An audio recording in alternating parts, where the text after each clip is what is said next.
जय श्री राम, जय बाबा परमदेव धाम की। वनवास के दौरान प्रभु श्री राम ने माता सीता को एक कहानी सुनाई थी। जो भी मनुष्य उस कहानी की 3 बातें जान जाएगा उसका जीवन सफल हो जाएगा। तो कहानी सुनने से पहले चैनल को जरूर सब्सक्राइब कर लें। आप किस जनपद से यह कथा सुन रहे हैं कमेंट्स में जरूर लिखें। यदि श्री राम के सच्चे भक्त हैं तो कमेंट्स में जय श्री राम लिखना न भूलें।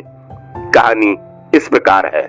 14 वर्षों के वनवास के दौरान माता सीता और प्रभु श्री राम एक कुटिया में रात्रि विश्राम कर रहे थे, लेकिन बहुत रात बीत जाने के बाद भी माता सीता को नींद नहीं आ रही थी।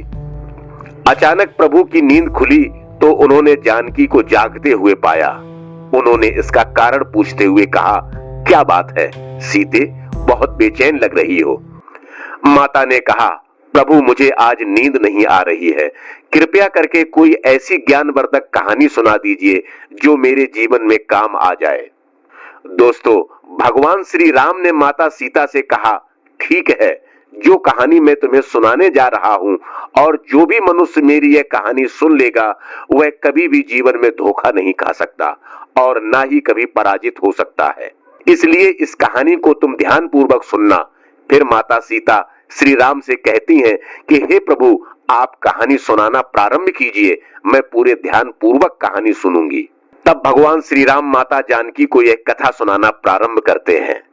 प्राचीन समय की एक बात है, किसी नगर में एक राजा राज्य करता था। वह बड़ा ही बलवान योद्धा था। उस राजा के बल और शौर्य की बातें दूर दूर तक होती थीं। उस बलवान राजा के 4 पुत्र थे। वह चारों राजकुमार दिखने में बहुत सुंदर थे और अपने पिता की तरह बहुत बलवान भी थे। सभी गुणों की शिक्षा लेते लेते वह चारों राजकुमार धीरे धीरे जवान होते गए। बल और साहस में वह चारों अपने पिता की ही परछाई थे। कई बार उन्होंने अपने पिता के साथ युद्ध लड़ा और युद्ध में जीत भी हासिल की, जिसके कारण अपने बल पर उन्हें घमंड भी हो चला था। वह राजा अपने चारों पुत्रों को बहुत चाहता था और तो और वह राजा जब भी कोई कार्य करता था वह अपने चारों पुत्रों को बुलाकर सलाह मशविरा किया करता था।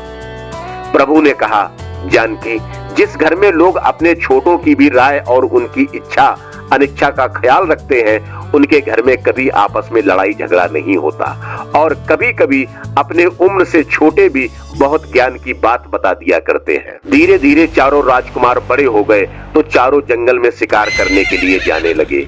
एक दिन राजा ने अपने चारों बेटों को पास बुलाकर समझाया कि पुत्रों, तुम चारों अब जवान हो गए हो, इसलिए अपनी इच्छा से अब चाहे जहां घूम फिर सकते हो, लेकिन तुम लोग मेरी एक बात कभी मत भूलना। बेटा, आप लोग जब भी शिकार के लिए जाओ तो हमारे राज्य की आगे वाली दिशा में ही जाना। गलती से भी कभी हमारे राज्य के पीछे वाली दिशा की ओर मत जाना। पुत्रों, अगर आप लोग भूलवश कभी पीछे की दिशा में शिकार करने चले गए तो बहुत बड़े संकट में फंस जाओगे। इसलिए मेरी यह बात हमेशा गांठ में बांध कर रखना। प्रभु श्री राम ने माता जानकी से कहा। चारों राजकुमारों ने अपने पिता की बात बहुत ध्यानपूर्वक सुनी और कहा कि यह बात हम हमेशा याद रखेंगे। उन्होंने अपने पिता को वचन दिया कि वह लोग कभी भूल कर भी राज्य के पीछे वाली दिशा की तरफ नहीं जाएंगे। प्रभु कहते हैं, सीते, अगला दिन हुआ और हर दिन की तरह जब वह चारों राजकुमार अपने घोड़ों पर सवार होकर अपने पिता के आदेश के अनुसार राज्य के आगे वाली दिशाओं में शिकार करने के लिए जाने लगे, वह लोग कभी पीछे की दिशा में शिकार करने नहीं गए। इसी प्रकार वह कई दिनों तक राज्य के आगे वाली दिशाओं में शिकार करते रहे। एक दिन की बात है, जब चारों राजकुमार शिकार के लिए निकले तो पूरे दिन वह शिकार ढूंढते रहे, लेकिन उन्हें कोई शिकार नहीं मिला। अब शिकार ढूंढते ढूंढते उन्हें शाम हो गई। वह चारों राजकुमार महल लौटने लगते हैं। पूरे दिन परिश्रम करने के बाद भी उन्हें कोई शिकार नहीं मिला तो वह बड़े दुखी थे। सुबह से धूप में शिकार को ढूंढते ढूंढते चारों राजकुमार बहुत थक चुके थे। अब चारों राजकुमार प्यास और थकान के कारण एक घने पेड़ के नीचे बैठकर विश्राम करने लगे।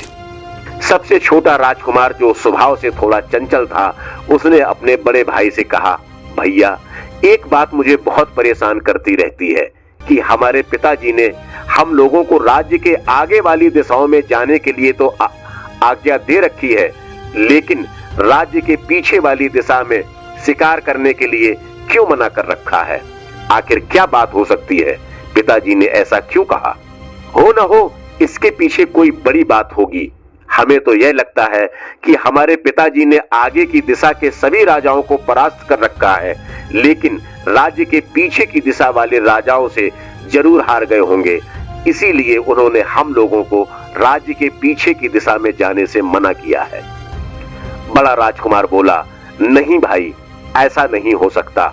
लेकिन छोटा राजकुमार बोला, नहीं भैया, हमें तो यही लगता है, और भला क्या कारण हो सकता है जो पिताजी हमें पीछे की दिशा में जाने से मना करते हैं। मेरा तो मानना है कि हम लोग भी बलवान हैं और इस तरह से पिताजी के बिना भी निपट सकते हैं। इस राज्य के पीछे वाली दिशा में भी चलकर देखना चाहिए और यह बात पता करनी चाहिए कि आखिर क्या बात है जो पिताजी ने हमें पीछे की दिशा में जाने से मना किया है। हम भी महान योद्धा हैं और एक से एक बलवान हैं। हमने पिताजी के साथ बराबर से युद्ध में भाग लिया है। हमें अपनी वीरता पर जरा भी संदेह नहीं करना चाहिए। अगर हम राज्य के पीछे वाली दिशाओं में जाएंगे तो राज्य में हमारी और अधिक प्रशंसा होगी। कल सुबह हम चारों राज्य के पीछे वाली दिशा में ही जाएंगे और जाकर देखेंगे कि हमारी बात सत्य है या नहीं, कि पीछे वाले राजा से हमारे पिता हार चुके हैं।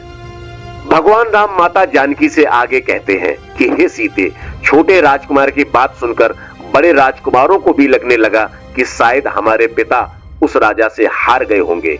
अब तो वह छोटे राजकुमार के कहे अनुसार तीनों बड़े राजकुमार भी राज्य के पीछे वाली दिशा में जाने के लिए तैयार हो गए और कहने लगे, ठीक है भाई, कल सुबह हम राज्य के पीछे वाली दिशा की ओर ही चलेंगे।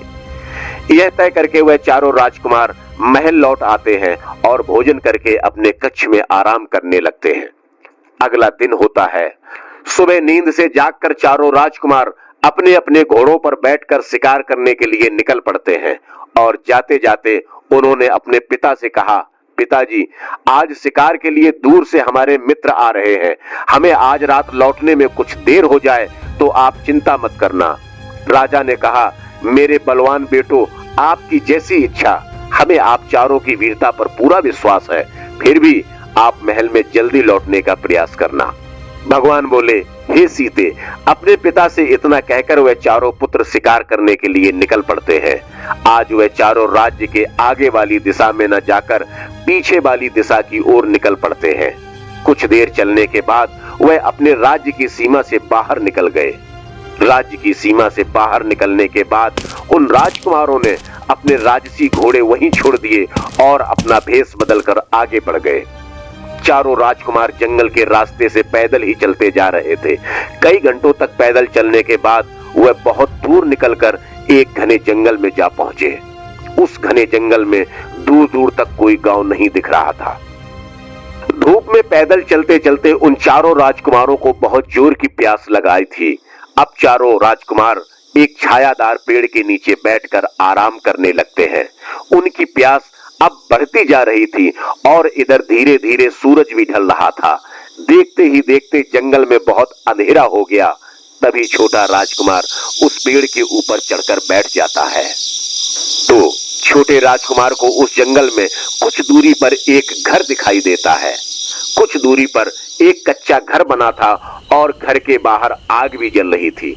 यह देखकर छोटा राजकुमार पेड़ से नीचे उतरता है और कहता है, बड़े भैया, आप चिंता मत करो, आपकी प्यास बुझने वाली है। तब तीनों बड़े राजकुमारों ने कहा कि क्या हुआ भाई, तुमने ऐसा क्या देख लिया जो इतना खुश हो रहे हो? तब छोटा राजकुमार कहता है कि बड़े भाई, मैंने देखा है कि यहाँ से कुछ दूरी पर एक कच्चा घर है और वहां आग भी जल रही है। अगर हम चारों उस घर तक पहुंच जाएं तो वहां हमें पानी जरूर मिल सकता है। भगवान राम माता सीता से आगे कहते हैं कि छोटे राजकुमार की ऐसी बात सुनकर वह तीनों बड़े राजकुमार भी प्रसन्न हो उठते हैं और अपने छोटे भाई को गले लगा लेते हैं। अब वह चारों उसी जगह पर पहुंच जाते हैं जहां वह कच्चा घर बना था। उस घर के बाहर एक कुआं भी दिखाई दे रहा था। कुआं देखकर चारों भाई खुशी से उछलने लगते हैं कि अब तो हम खूब सारा पानी पिएंगे। श्री राम कहते हैं कि सीते, जब उन्होंने कुएं के अंदर झांक कर देखा तो उस कुएं में पानी तो भरा हुआ था, लेकिन पानी बहुत नीचे था। कुएं के पास एक बाल्टी भी रखी हुई थी, मगर उस बाल्टी में रस्सी नहीं थी। अब वह चारों भाई सोचने लगे कि भाई पानी तो मिल गया, लेकिन बिना रस्सी के पानी निकाले कैसे? अगर यह जल हम लोगों को नहीं मिला तो प्यास के कारण हमारी मृत्यु यहीं हो जाएगी। तब बड़े भाई ने छोटे भाई से कहा कि तुम घर में जाकर पूछो, कोई तो इस घर में जरूर रह रहा होगा। जब घर के बाहर कुआं है तो फिर घर के अंदर रस्सी भी होगी। प्रभु कहते हैं, छोटा राजकुमार रस्सी लेने के लिए उस घर के दरवाजे पर चला गया। जब वह राजकुमार घर के पास पहुंचा और आवाज लगाई कि अंदर कोई है, सुनिए, हमें रस्सी दे दीजिए ताकि हम कुएं से पानी निकाल सकें। हम चारों भाई बहुत प्यासे हैं, अगर हमको पानी नहीं मिला तो हम प्यास के कारण मर जाएंगे। आवाज सुनकर उस घर से एक लड़की बाहर निकली जो बहुत सुंदर थी। राजकुमार ने विनती करते हुए कहा, सुनिए, हम चारों भाई प्यास से व्याकुल हैं। हम 4 लोग हैं और हम सब प्यासे हैं। सब लोग उस कुएं के पास बैठे हैं। मैं आपके पास रस्सी लेने आया हूं। एक बाल्टी तो वहां रखी है, लेकिन उसमें रस्सी नहीं है। अगर घर में रस्सी मिल जाए तो आपका बड़ा उपकार होगा। भगवान श्री राम आगे बोले, हे सीते, वह लड़की बहुत रूपवान थी और वह छोटा राजकुमार भी बड़ा रूपवान था। वह लड़की उसे देखते ही मोहित हो गई। वह सोचने लगी कि आज तो घर बैठे राजकुमार चलकर आया है, इस खूबसूरत युवक को मैं अपना पति बनाऊंगी। वह लड़की द्वार पर खड़े खड़े उसे देखती रह गई। राजकुमार कहता है, ए लड़की, तुम किस सोच में पड़ गई हो? अगर तुम्हारे पास रस्सी हो तो हमें दे दो। वह लड़की उस राजकुमार से कहती है, ठीक है, कुछ समय रुको, मैं अपनी बड़ी बहन से पूछकर आती हूँ। तब सुंदर लड़की अंदर चली जाती है और अपनी बड़ी बहन से कहती है कि बहन, एक युवक आया है जो देखने में राजकुमार मालूम पड़ता है। वह द्वार पर खड़ा है और रस्सी लेने के लिए आया है। बेचारा प्यास से व्याकुल है।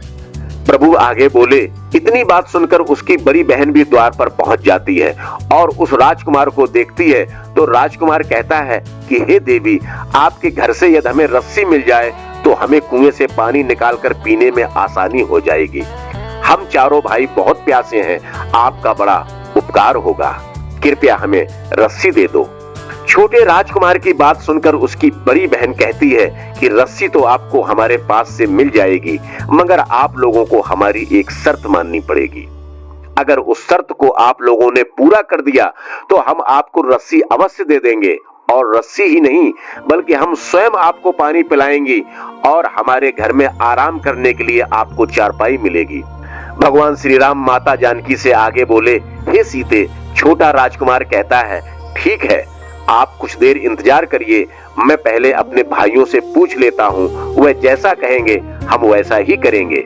वह राजकुमार भागता हुआ अपने भाइयों के पास में जाता है और सारी बात उनसे कहता है कि भाइयों, पानी तो पीने को मिल जाएगा, लेकिन उन लड़कियों की कोई शर्त है, वह हमें माननी पड़ेगी।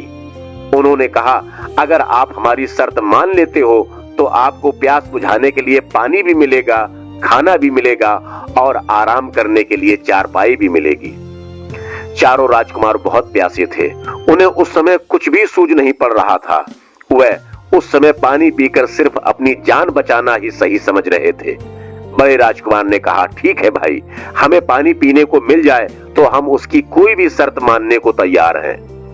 प्रभु माता सीता से आगे कहते हैं कि इस प्रकार अपने तीनों भाइयों से पूछकर वह छोटा राजकुमार एक बार फिर उसी घर के द्वार पर उस रूपवान लड़की की बड़ी बहन के पास आ जाता है और कहने लगा, हमारे जो बड़े भाई हैं वह आपकी हर शर्त मानने को तैयार हैं, लेकिन हमें जल्दी से पानी पिला दीजिए और यह भी बता दीजिए कि आपकी शर्त क्या है। तब उस लड़की की बड़ी बहन कहती है कि हे नौजवान, हम लोगों की शर्त यह है कि हम भी 4 बहनें हैं और हम चारों बहनें बहुत रूपवान हैं और अभी तक कुंवारी हैं। आज तक हमें तुम्हारे जैसा कोई हट्टा कट्टा पुरुष नहीं मिला है, इसलिए अभी तक कुंवारी हैं। अगर तुम चाहो तो तुम चारों भाई हम चारों बहनों से विवाह कर लो और हम अपने घर में बैठाकर पानी पिलाएंगे, स्वादिष्ट भोजन कराएंगे और यहाँ आराम करने के लिए तुम्हें चारपाई भी देंगे। उस लड़की की इतनी बात सुनकर छोटा राजकुमार हैरान रह गया। वह सोचने लगा कि यह कैसी शर्त है बिना माता पिता की आज्ञा के हम चारों भाई विवाह कैसे कर सकते हैं। अब वह छोटा राजकुमार भागता हुआ अपने भाइयों के पास जाता है और उनकी शर्त के बारे में बताता है कि बड़े भैया, उस रूपवान लड़की की 3 बहनें और हैं। अगर हम उन चारों बहनों से विवाह कर लेते हैं तब तो हमें पानी पीने को मिल जाएगा, नहीं तो हमें प्यासे ही मरना पड़ेगा। उस लड़की ने कहा है कि अगर हम उसकी बात मान लेंगे तो हमें पीने के लिए पानी मिलेगा, खाने के लिए स्वादिष्ट खाना भी मिलेगा और आराम करने के लिए चारपाई भी मिलेगी। और यदि उनकी शर्त नहीं मानी तो पानी तो क्या, यहाँ हमें बैठने को भी नहीं मिलेगा। तब एक राजकुमार ने कहा कि भैया, हम उनसे विवाह कैसे कर सकते हैं। अगर हम उनसे विवाह कर लेंगे तो हमारे पिताजी नाराज हो जाएंगे। हमारे पिता तो हमारा विवाह बड़े बड़े राजाओं के राजकुमारियों से कराना चाहते हैं। तब बड़ा राजकुमार कहने लगा, सुनो भाइयों, अगर हम जीवित बच पाएंगे तभी तो हमारे पिता हम लोगों का विवाह कर पाएंगे।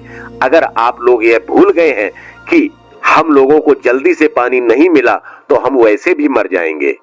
अब जो होगा देखा जाएगा। पहले पानी पीकर अपनी प्यास बुझाते हैं, उसके बाद देखते हैं कि पिताजी को क्या कहना है। और वैसे भी हम राजकुमार हैं, एक राजा के पुत्र हैं, हम एक नहीं कई विवाह कर सकते हैं। इसमें कोई समस्या की बात नहीं है, इसलिए पहले यहाँ इनसे विवाह कर लेते हैं और पानी पी करके अपनी जान बचाते हैं। वह चारों राजकुमार उन चारों बहनों के घर जाते हैं और उन चारों कन्याओं से कहते हैं कि हमें आप लोगों की शर्त स्वीकार है, आप हमें पानी पिला दो। यह सुनकर वह चारों बहनें खुश हो जाती हैं। वह बड़े सम्मान से उन चारों राजकुमारों को जल पिलाती हैं। जल पीने के बाद उन्हें कुछ राहत मिलती है। फिर वह लड़कियां जल्दी जल्दी स्वादिष्ट खाना बनाती हैं और उन चारों को खाना खिलाती हैं। खाना खिलाने के बाद वह लड़कियां कहती हैं कि हे राजकुमारों, हम विवाह की तैयारी कर लेते हैं, तब तक आप चारों भी तैयार हो जाओ। जब चारों राजकुमार पानी पी लेते हैं तो बीच वाले राजकुमार के मन में आता है कि हमें जिसकी जरूरत थी वह तो हमें मिल ही गया। अब हम इनकी कोई भी शर्त नहीं माने तो यह हमारा क्या कर सकती हैं। हम चारों भाई इतने बलवान हैं कि इन कोमल लड़कियों को उठाकर पटक देंगे। अब यही सोचकर बीच वाला राजकुमार कहता है कि हे लड़कियों, हमें तुमसे कोई विवाह नहीं करना। हमने तो पानी पीने के लिए तुमसे कह दिया था, परंतु हम अपने पिताजी से पूछे बिना विवाह नहीं कर सकते। अब हम यहां से जा रहे हैं। प्रभु बोले। उस राजकुमार की ऐसी बातें सुनने के बाद वह लड़कियां अपने असली रूप में आ जाती हैं और वह एक राक्षसी थीं। उनके बड़े बड़े नाखून थे और उनके बड़े बड़े दांत थे। उनका ऐसा रूप देखकर चारों राजकुमार डर जाते हैं और कहते हैं, हे लड़कियों, हमें माफ कर दो, हम तुमसे विवाह करने के लिए तैयार हैं। दोस्तों, बड़ा राजकुमार अपने भाइयों को समझाता है और कहता है कि ये राक्षसी हैं, अगर हमने इनकी बात नहीं मानी तो यह हम सबको मार डालेंगी। अब तो उन चारों का विवाह हो जाता है और विवाह करके वह लड़कियां बड़ी खुश थीं। वह अपने अपने पति के साथ खूब मौज मस्ती करती थीं और अपने पतियों को रोज स्वादिष्ट भोजन बनाकर खिलाया करती थीं। इस प्रकार कई दिन निकल जाते हैं। पत्नियों के हाथ का स्वादिष्ट भोजन खाकर वह राजकुमार खूब मोटे ताजे हो रहे थे। उन राजकुमारों के चेहरे पर अलग ही तेज चमक रहा था। तभी तीनों बड़े राजकुमार देखते हैं कि उनसे छोटा भाई सूख चुका है और इतना स्वादिष्ट भोजन मिलने के बाद भी यह इतना पतला होता जा रहा है। तब बड़ा राजकुमार अपने छोटे भाई से पूछता है कि हे भाई, तुम्हें क्या हो गया कि तुम इतने सूख रहे हो, तुम्हारी तबीयत खराब क्यों है।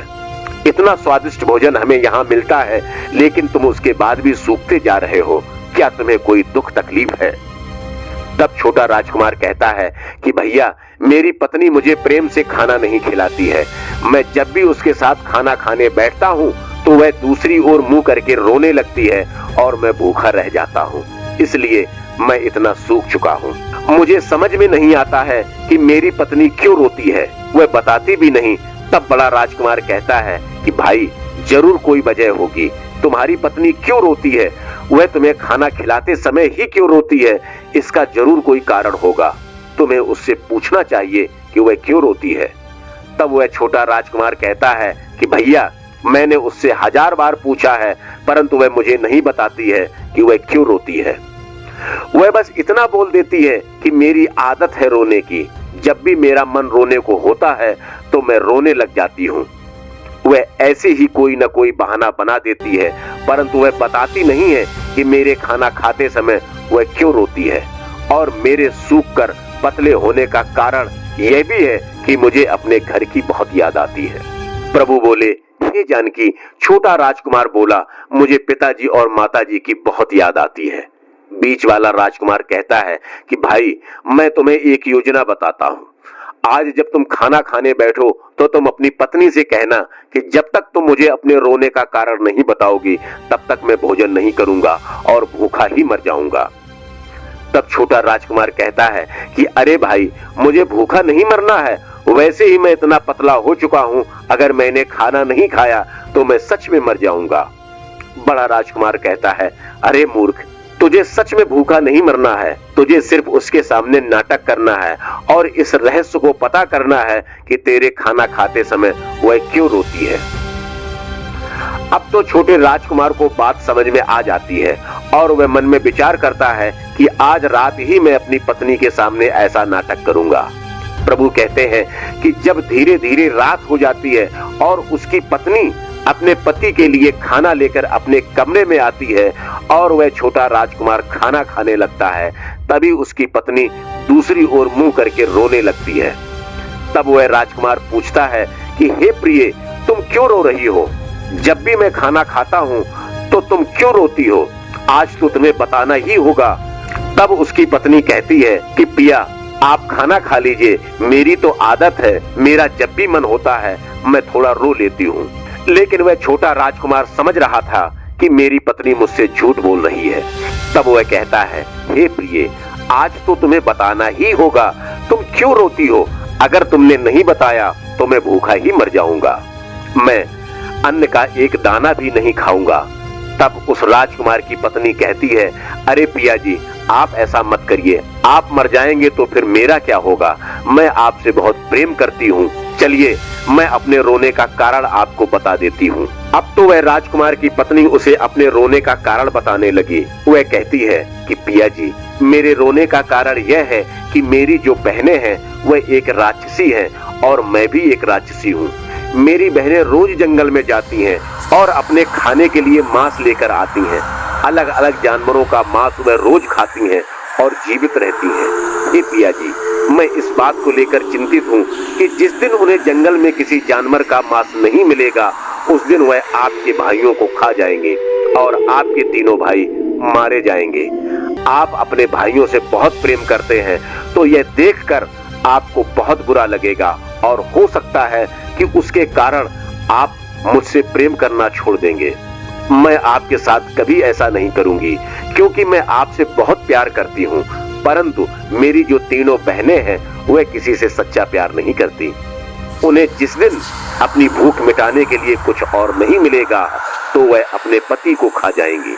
इस बात को लेकर मैं बड़ी चिंतित हूँ कि कहीं मेरी बड़ी बहनों के कारण मुझे आपसे दूर ना होना पड़े, कहीं आप मेरा त्याग न कर दें। तब वह छोटा राजकुमार कहता है कि प्रिय, अगर ऐसी बात है तो इसका मतलब यह है कि हमारे भाइयों के प्राण संकट में हैं और कभी भी उनकी पत्नियां उन्हें अपना भोजन बना सकती हैं।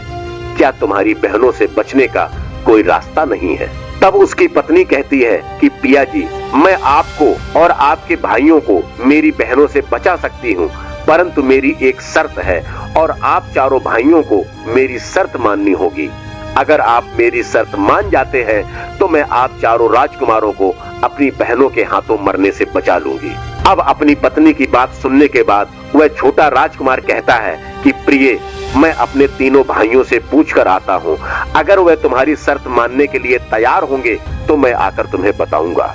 जब वह तीनों बहनें अपने भोजन की तलाश में जंगल के लिए निकल जाती हैं और वह छोटे राजकुमार की जो पत्नी थी वह नहीं जाती है, इधर छोटा राजकुमार अपने तीनों बड़े भाइयों से सलाह मशवरा करने के लिए आता है और उन्हें पत्नी द्वारा बताई गई पूरी बात से अवगत कराता है। हम सभी के प्राण संकट में हैं भैया। तब बड़ा राजकुमार कहता है कि तुम अपनी पत्नी से पूछो कि क्या हम इन राक्षसनियों से बचकर भाग सकते हैं।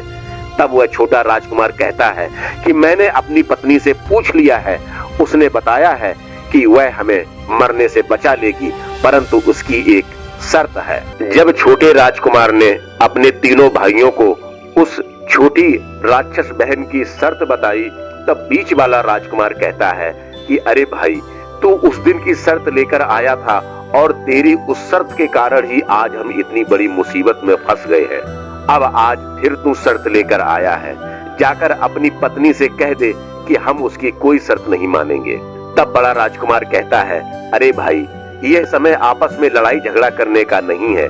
अगर हमारे प्राण संकट में है और वह हमारे प्राण बचा सकती है तो हमें उसकी शर्त मान लेनी चाहिए। अब वह बड़ा राजकुमार कहता है कि भाई, हम तुम्हारी पत्नी की शर्त मानने के लिए तैयार हैं। जाकर अपनी पत्नी से कह दो कि हम सबके प्राण बचा ले। श्री राम कहते हैं कि अब छोटा राजकुमार अपने कमरे में जाता है और अपनी पत्नी से कहता है कि प्रिय, भैया ने कहा है कि हम तुम्हारी शर्त मानने के लिए तैयार हैं। अब तुम हमें बताओ कि क्या करना होगा और तुम्हारी शर्त क्या है। तब भगवान श्री राम माता जानकी से आगे कहते हैं कि हे सीते, उस छोटे राजकुमार की पत्नी बोली, मेरे प्यारे पिया जी, मेरी बस एक ही शर्त है कि मैं आपके साथ जीवन बिताना चाहती हूँ, मरते दम तक मैं आपके साथ रहना चाहती हूँ, इसलिए आपको अपने साथ मेरे प्राण भी बचाने पड़ेंगे, यही मेरी शर्त है। अब वह छोटा राजकुमार कहता है कि प्रिय, अगर तुम हमारे प्राण बचा रही हो और अपने बहनों से धोखा कर रही हो, तब तुम्हारे प्राण अवश्य बचाएंगे। तुम बताओ कि हमें क्या करना होगा। प्रभु बोले, अब उस छोटे राजकुमार की पत्नी उसे बताती है कि पिया जी, आपको शिकार करने के लिए जंगल में जाना होगा और जंगल में जाकर अपने आप को घायल करना होगा। जब घायल होकर वापस आएंगे तो मेरी बहनें आप लोगों से पूछेंगे कि जंगल में क्या हो गया और आप घायल कैसे हो गए। तब आपको बताना होगा कि जंगल में कुछ लुटेरे आए थे जिनके घोड़े बहुत तेज भागते थे। उन्होंने हमारे घोड़े लूट लिए हैं और हमारा धन भी लूट लिया है। हमारे घोड़े बहुत धीरे धीरे भागते थे, इसलिए उनसे हार गए और पराजित हो गए। भगवान श्री राम माता जानकी से आगे कहते हैं कि तब उस छोटे राजकुमार की पत्नी आगे कहती है कि पिया जी, उसके बाद मेरी बहनें आपसे पूछेंगी कि आप क्या चाहते हैं। तब आप बोलना कि हमें आपके तेज दौड़ने वाले घोड़े दे दीजिए, हम शिकार करने जाएंगे और अच्छे अच्छे शिकार करके लाएंगे। तब हमारी बहनें आप लोगों को तेज दौड़ने वाले घोड़े दे देंगी और आप चारों भाई उन घोड़ों पर सवार होकर जंगल पार करके अपने राज्य में चले जाना। अगर एक बार आप इस जंगल को पार करके अपने राज्य की सीमा में पहुंच गए तो मेरी बहनों की शक्ति काम नहीं करेगी, क्योंकि हमारी शक्ति सिर्फ इस जंगल में ही काम करती है और जंगल की सीमा के बाहर हमारी कोई शक्ति काम नहीं करती है। अगर आपने एक बार जंगल को पार कर लिया तो मेरी बहनें आपका कुछ नहीं बिगाड़ पाएंगी और आपके प्राण बच जाएंगे। प्यारे दर्शकों, माता जानकी ने पूछा, प्रभु फिर उन चारों राजकुमार के प्राण कैसे बचे, मुझे शीघ्र बताइए, बड़ी कौतूहलता हो रही है। प्रभु बोले, सीते, फिर इस छोटे राजकुमार ने अपने भाइयों को पूरी योजना बताई कि किस प्रकार हमें प्राण बचाकर यहाँ से भागना है। अगले दिन उन चारों राजकुमारों ने वैसा ही किया। उन्होंने खुद को जंगल में घायल किया और वापस लौट आए। जब उन राक्षसी बहनों ने उनसे इस हाल का कारण पूछा तो उन्होंने वही सब बता दिया जो छोटे राजकुमार की पत्नी ने बताया था। उन राजकुमारों के शरीर से रक्त बह रहा था, जिसे देखकर उन बहनों को बहुत कष्ट हुआ। उन्होंने कहा कि इस जंगल में इतनी किसकी हिम्मत है जो हमारे पति के साथ ऐसा व्यवहार कर सके। राजकुमार बताते हैं कि जंगल में लुटेरे आए थे, उनके घोड़े बहुत तेज दौड़ रहे थे। उन्होंने हमारे घोड़े तथा हमारा धन भी लूट लिया। हमारे घोड़े उनकी अपेक्षा बहुत धीरे दौड़ रहे थे, जिससे हम उनसे पराजित हो गए। सभी बहनें बहुत दुखी हो गईं। उन्हें इस बात की ग्लानि हुई कि उन्होंने अपने पतियों को पहले से तेज दौड़ने वाले घोड़े क्यों नहीं दिए। वह बोली, पिया जी, हमें बताओ, अब हम आप लोगों के लिए क्या कर सकती हैं। अगर आप कहें तो हम उन लुटेरों को मार मार कर आपके चरणों में अभी रख सकती हैं। तब राजकुमार कहते हैं कि नहीं प्रिय, आप एक स्त्री होकर अगर हमारे शत्रु को दंड देंगी तो हमारी बड़ी बदनामी होगी। सब कहेंगे कि राजकुमार बड़े ही कमजोर हैं, जो अपने शत्रु को अपनी स्त्री से पिटवा रहे हैं। तब वह पत्नियां कहती हैं कि बताइए स्वामी, अगर हम आपकी ऐसे सहायता नहीं कर सकते तो फिर हम आपके लिए क्या कर सकते हैं। तब वह राजकुमार कहते हैं कि प्रिय, हमारे घोड़े तो चले गए, अब कल फिर वहां लुटेरे आएंगे। अगर आप हमें अपने तेज दौड़ने वाले घोड़े दे देंगी तो बड़ी सहायता होगी। हम जंगल से आपके लिए अच्छे अच्छे शिकार करके लाएंगे। भगवान कहते हैं कि राजकुमारों की इतनी बात सुनकर उनकी पत्नियां विचार करती हैं और सोचती हैं कि ठीक ही कह रहे हैं। अगर ये अच्छे अच्छे शिकार करके लाएंगे तो हमारा पेट भी भरता रहेगा। तब वह बड़ी राक्षसी अपनी छोटी बहन से कहती है कि बहन जाओ और चारों राजकुमारों को हमारे सबसे तेज दौड़ने वाले घोड़े दे दो। अब वह छोटी राक्षसी चारों राजकुमारों को लेकर बगीचे में जाती है और सबसे तेज दौड़ने वाले घोड़े उन्हें दे देती है। वह कहती है कि जितनी जल्दी हो सके आप इस जंगल की सीमा को पार कर जाओ। दर्शकों, अब तो वह चारों राजकुमार छोटी राक्षसी को बहुत बहुत धन्यवाद करते हैं। वह कहते हैं कि आपने हमारी जान बचाई, उसके लिए हम आपके आभारी हैं। तब वह राक्षसी कहती है कि राजकुमारों, मैंने आपकी जान तो बचा ली, परंतु आपको मेरी शर्त तो याद है ना, आपको मेरी जान भी बचानी होगी। अगर कोई आपसे पूछे कि आपको यहाँ से बचने का रास्ता किसने बताया, तो आप मौन रहना और मेरा नाम मत लीजिएगा। अगर आपने बताया कि मैंने ही आपकी सहायता की है तो मेरी बहनें मुझे खा जाएंगी। प्रभु कहते हैं चारों राजकुमार उसकी जान बचाने का वादा करके अपने अपने कमरों में सोने चले जाते हैं।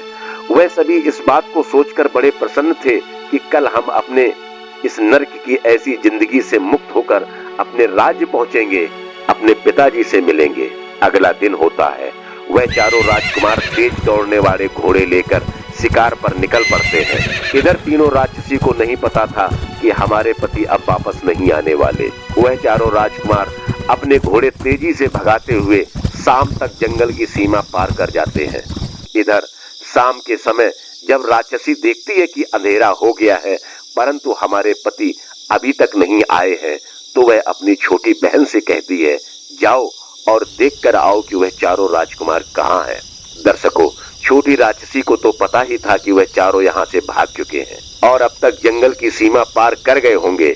वह थोड़ी दूर जाती है और घूमकर आ जाती है और कहती है कि बहन, वह चारों तो यहाँ है ही नहीं, लगता है कि वह भाग गए। तब वह तीनों राक्षसी क्रोध में आ जाती हैं और अपने बड़े बड़े नाखून निकालती हैं। अपनी बड़ी बड़ी लाल आंखें निकालते हुए वह जंगल की ओर चल देती हैं। जंगल में चलते चलते वह जंगल की सीमा पर पहुंच जाती हैं और देखती हैं कि वह चारों राजकुमार जंगल की सीमा के दूसरी ओर पहुंच गए हैं और अब वह उनका कुछ नहीं बिगाड़ सकती। यह देखकर बड़ी राक्षसी को बड़ा क्रोध आता है। वह कहती है कि हे राजकुमारों, अब तो आप बच गए हो और अब हम आपका कुछ नहीं बिगाड़ सकते, परंतु जाते जाते हमें एक बात बता दीजिए कि यहाँ से भागने का रास्ता आपको किसने बताया था? आपको कैसे पता चला कि जंगल की सीमा पार हमारी शक्ति काम नहीं करती है? दर्शकों, तब वहाँ तीनों जो बड़े राजकुमार थे वह सोचते हैं कि हम तो अपने प्राण बचा ही चुके हैं, हमें इस छोटी वाली राक्षसी से क्या लेना देना। चलो इन्हें बता देते हैं कि तुम्हारी छोटी बहन ने तुम्हारे साथ विश्वासघात किया है और हमारे प्राण बचाए हैं। जब वह तीनों राजकुमार यह बताने वाले होते हैं तभी छोटा राजकुमार कहता है कि भैया कृपया करके आप ऐसा मत करिए, मेरी पत्नी ने हम सबके प्राण बचाए हैं और अंत में हम उसके साथ विश्वासघात नहीं कर सकते। अगर हम ऐसा करेंगे तो हमें बहुत पाप लगेगा। हे दर्शकों, भगवान श्री राम माता जानकी से कहते हैं कि सीते, लेकिन वह तीनों बड़े राजकुमार बहुत क्रोध में थे और बहुत ही दुष्ट थे। वह अपना वचन भूल गए थे जो उन्होंने उस छोटी राक्षसी को दिया था। वह जंगल की सीमा के उस पार से चिल्लाते हैं कि हे राक्षसी, तुम्हारी छोटी बहन ने ही तुम्हारे साथ विश्वासघात किया है और उसी ने हमें तुमसे बचने का रास्ता बताया है। अब तो यह बात जानकर तीनों बड़ी राक्षस बहनें क्रोध में आ जाती हैं और तुरंत अपनी छोटी बहन पर टूट पड़ती है और उसे नोचकर खा जाती हैं।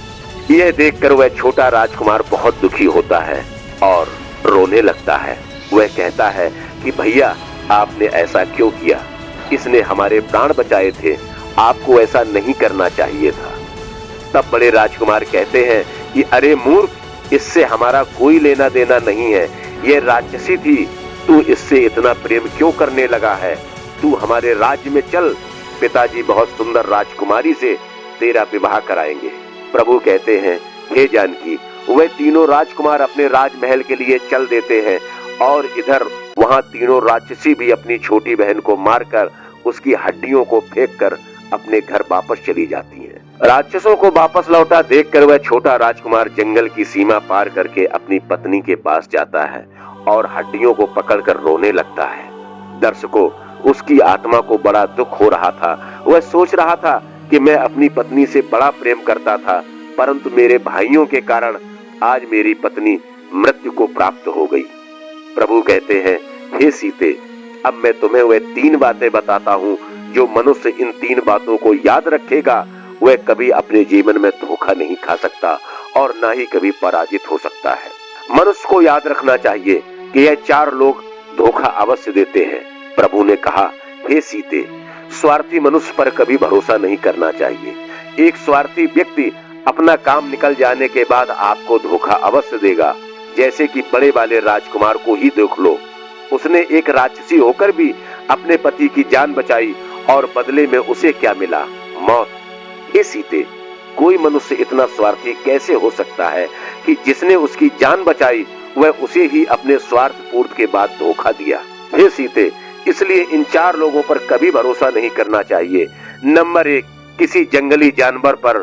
दूसरा, हथियार लिए अजनबी व्यक्ति पर। और अनजान नदी पर तथा राज परिवार के लोगों पर। इतनी कहानी सुनने के बाद माता सीता को नींद आ जाती है और प्रभु राम कहानी सुनाना बंद कर देते हैं। तो प्रभु श्री राम के सभी भक्तों, आपको यह कहानी कैसी लगी कमेंट्स करके जरूर बताएं। ब्रह्मदेव धाम चैनल के ज्वाइन बटन पर जाकर इसे आप लोग ज्वाइन भी कर सकते हैं। जय श्री राम, जय बाबा ब्रह्मदेव धाम की।